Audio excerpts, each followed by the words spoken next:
से चल रहा है। 17 अगस्त को 2022 को सीबीआई की पहली केस फाइल हुआ था और 22 अगस्त 2022 को पीसीआर फाइल हुई थी। मुझे गिरफ्तार किया गया है। ना तो किसी कोर्ट ने मुझे दोषी करार दिया है, ना मेरे ऊपर कोई मुकदमा चला है, ना मेरे ऊपर कोई आरोप तय हुए हैं, ना मेरे ऊपर कोई आरोप तय है। अभी तक इस केस में सीबीआई 31,000 पेज फाइल कर चुकी है कोर्ट में और 294 विटनेसेस को एग्जामिन कर चुकी है। ईडी लगभग 162 विटनेसेस को एग्जामिन कर चुकी है और 25,000 पेजेस फाइल कर चुकी है। इन सारे विटनेसेस और सारे कागजों को मिला के मुझे क्यों गिरफ्तार किया गया है? मेरा नाम सीधे सीधे 4 स्टेटमेंट्स में आता है, वो मैं आपके सामने रखने की इजाजत चाह रहा हूँ। तो मेरा चार्ज क्या आता है? पहला, सी अरविंद मनीष सिसोदिया जी के सेक्रेटरी थे। उन्होंने ये कहा है, स्टेटमेंट दिया है कि एक दिन मेरे घर में मेरी मौजूदगी में मनीष सिसोदिया जी ने उनको कुछ एक्साइज के डॉक्यूमेंट्स हैंड ओवर किए। आपकी दौलत, सेहत और रिश्ते सबको आपका मोबाइल नंबर प्रभावित करता है। कैसे? देखिए, आपकी जिंदगी से मैडम, उन्होंने ये नहीं कहा कि मेरी मौजूदगी में पैसे दिए, कोई ऐसा कोई डाउट नहीं है। मेरी मौजूदगी में सी अरविंद को मनीष सिसोदिया जी ने एक्साइज के कुछ डॉक्यूमेंट्स। मैडम, मेरे घर पे ढेरों एमएलए आते हैं, ढेरों मंत्री आते हैं, ढेरों डिग्निटरीज आते हैं, अपने अपने सेक्रेटरी लेते हैं, वो आपस में फुसर भी करते रहते हैं, आपस में डॉक्यूमेंट्स के एक्सचेंज। मुझे नहीं पता कि कौन किसको क्या दे। Is this a sufficient reason to arrest the second chief minister? क्या ये स्टेटमेंट एक सेकंड चीफ मिनिस्टर को अरेस्ट करने के लिए पर्याप्त है? नंबर 1। नंबर दूसरा स्टेटमेंट, एमएसआर मगुंटा श्रीनिवास रेड्डी, ये मेंबर ऑफ पार्लियामेंट थे जगन रेड्डी की पार्टी से। एमएसआर एक दिन 16 मार्च 2021 को 4:30 बजे मेरे दफ्तर आते हैं। उससे 10 दिन पहले उन्होंने मेरे ऑफिस में चिट्ठी ईमेल भेजी कि मैं एमपी हूँ, मुख्यमंत्री से मेरे ऑफिस वालों ने उसको 10 दिन बाद का टाइम दिया। वो मेरे पास मिलने के लिए आते हैं 4:30 बजे। मैं किसी पहले से जल्दी में था, आके वो मुझे कहते हैं कि मुझे दिल्ली में अपना फैमिली चैरिटेबल ट्रस्ट खोलना है, उसके लिए जमीन चाहिए। मैंने उनको कहा कि जमीन हमारे अंडर में नहीं आती, एलजी साहब के अंडर में आती है, आप मुझे चिट्ठी दे दीजिए, मैं एलजी साहब को फॉरवर्ड कर दूंगा एंड दैट्स इट। सो ये हुआ 16 सितंबर 2022 को उनके घर पे रेड होती है। उनसे पूछा जाता है कि क्या आप केजरीवाल जी से मिले? वो कहते हैं कि हाँ मैं मिला और मैं केजरीवाल जी से अपने फैमिली ट्रस्ट की जमीन मांगने गया था। ये 16 सितंबर 2022 को सेक्शन 17 का स्टेटमेंट है। ED is not happy with this statement. 5 महीने के बाद उनके बेटे को 10 फरवरी को गिरफ्तार कर लिया जाता है। उसके बावजूद भी वो अपने स्टेटमेंट पे कायम रहते हैं। उनका दोबारा गिरफ्तारी के बाद स्टेटमेंट लिया गया, वो कायम रहते हैं। 5 महीने जब उनका बेटा गिरफ्तार रहता है तो बात टूट जाता है। 16 जुलाई को बदल लेते हैं। उसके बाद वो 16 जुलाई को वो अपना स्टेटमेंट बदल लेते हैं। 18 जुलाई को उनका बेटा छूट जाता है। उसके बाद उनका कोई स्टेटमेंट नहीं होता। That's it. स्टेटमेंट पे स्टेटमेंट हो रहे थे जब तक वो अपना स्टेटमेंट मेरे खिलाफ नहीं दे रहे थे। जैसे उन्होंने मेरे खिलाफ स्टेटमेंट दिया, बेटा भी छूट गया, स्टेटमेंट होने भी बंद हो गए और 3 अक्टूबर को उनका माफीनामा भी हो गया। Mission accomplished. इसका मतलब ईडी का मिशन केवल और केवल मुझे फंसाना था। 3 सेक्शन 50 के स्टेटमेंट है। तीनों में से तीनों सेक्शन 50 के statement they are equal in the eyes of the law. तीनों बराबर है, तीनों की ग्रेविटी सेम है।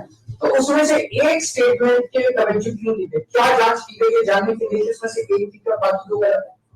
जो 25,000 पेज ईडी ने फाइल किए हैं कोर्ट के अंदर, उन 25,000 में जो केजरीवाल के खिलाफ वाला स्टेटमेंट है केवल वो लगाया गया, बाकी दोनों स्टेटमेंट दबा दी गई। क्यों मैम? कोर्ट के सामने तीनों स्टेटमेंट लाए जाने चाहिए थे ताकि कोर्ट डिसाइड कर सके सच्चाई क्या है। चलो ठीक है। और मैम तीसरा स्टेटमेंट है उनके बेटे का, राघव मगुंटा से 16 सितंबर को उसके घर पे जब रेड होती है उनसे स्टेटमेंट लेते हैं कि says whatever his father had said. उसके बाद 10 फरवरी को उनको अरेस्ट किया जाता है। उसके बाद उनके 5 स्टेटमेंट्स होते हैं। 5 स्टेटमेंट्स में वो वही बोलते हैं जो पहले बोला। फिर 5 महीने तक वो जेल में रहते हैं उसके बाद जब 16 जुलाई को उनके पिताजी स्टेटमेंट बदलते हैं तो 18 जुलाई को उनको छोड़ दिया जाता। तो 7 स्टेटमेंट उनके हुए, 6 में वो मेरे खिलाफ नहीं होते, 7वें में जैसे ही मेरे खिलाफ स्टेटमेंट देते हैं उनका उसके बाद कोई स्टेटमेंट नहीं होता, उनको जेल कर दिया जाता है, उन्हें माफीनामा दे दिया जाता है। तो जो 6 स्टेटमेंट्स हैं ये रिकॉर्ड पे नहीं लाए जाते। चौथा है शरद रेड्डी। शरद रेड्डी के केस में 16 सितंबर को उसको अरेस्ट किया गया, 16 सितंबर को उसने अरेस्ट हुई, उसने मेरे खिलाफ कुछ नहीं बोला। 9 नवंबर को उसका स्टेटमेंट दिया, उसने कुछ नहीं बोला। 10 नवंबर को उसकी अरेस्ट हुई, उसके बाद उसके 9 स्टेटमेंट्स होते हैं, मैं 9 स्टेटमेंट्स वो मेरे खिलाफ नहीं बोलता। उसके बाद 6 महीने उसको अरेस्ट करने के बाद 25 अप्रैल को वो टूट जाता है और वो केवल इतना कहता है कि मैं विजय नायर के साथ मिलने सीएम साहब के पास गया था, सीएम साहब जल्दी में थे, सीएम साहब ने कहा कि विजय के टच में रहो, विजय अच्छा लड़का है। मैं केवल ये जानना चाहता हूँ कि क्या ये 4 स्टेटमेंट्स एक सिटिंग चीफ मिनिस्टर को अरेस्ट करने के लिए मैम 2 मिनट दे दीजिए कि ये पर्याप्त है? नंबर 1। नंबर 2, जो 30,000 पेज फाइल किए गए हैं, ये 30,000 पेज के अलावा 1 लाख पेज ईडी के दफ्तर में जो हमारी बेगुनाही के सबूत है, उनको कोर्ट के सामने नहीं लाया गया। ये दूसरी बात मैं ये कहना चाहता हूँ, ये शराब घोटाले का पैसा आखिर है कहाँ? जो शराब घोटाला कहा जा रहा है, ये आरोप लगाया जा रहा है कि 100 करोड़ रुपए किसी साउथ लॉबी में शराब की हमने पॉलिसी बनाने के लिए आदमी पार्टी, एंड ये जस्टिस संजीव खन्ना का ऑर्डर है। जस्टिस संजीव खन्ना का order ma'am page 22 para 12, the assertion in the complaint filed by DOE that kickback of rupees 100 crore was actually paid by liquor group is a matter of debate.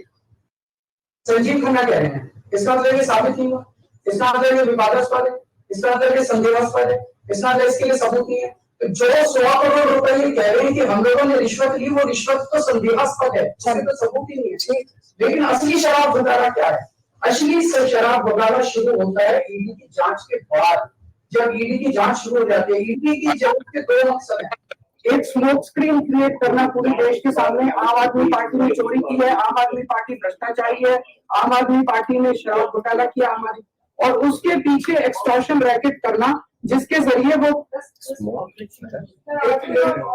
Extortion racket करना जिसके जरिए वो पैसे इकट्ठे कर रही है। मैं आपको सबूत दे रहा हूँ। शरद रेड्डी के केस में शरद रेड्डी को बेल 2 वजह से मिली। एक, शरद रेड्डी ने मेरे खिलाफ स्टेटमेंट दिया और शरद रेड्डी ने अरेस्ट होने के बाद 55 करोड़ रुपए का चंदा बीजेपी को दिया। 55 करोड़ रुपए के बॉन्ड्स अरेस्ट हुए। So he got his bail, he got his bail. Now the money trail is clearly established. Money trail is clearly established. And just last 1 minute. Last 1 minute. तो money trail is established ma'am. उसने अपनी bell arrest होने के बाद 55 करोड़ रुपए का चंदा BJP को दिया, बीजेपी के अकाउंट में सीधा गया। मनी ट्रेल इज एस्टैब्लिश्ड और यही पूरी जांच का मकसद था। एक तरफ आम आदमी पार्टी को क्रश करना, एक स्मोक स्क्रीन क्रिएट करना, भ्रम का पर्दा और पीछे से एक्सटॉर्शन करना।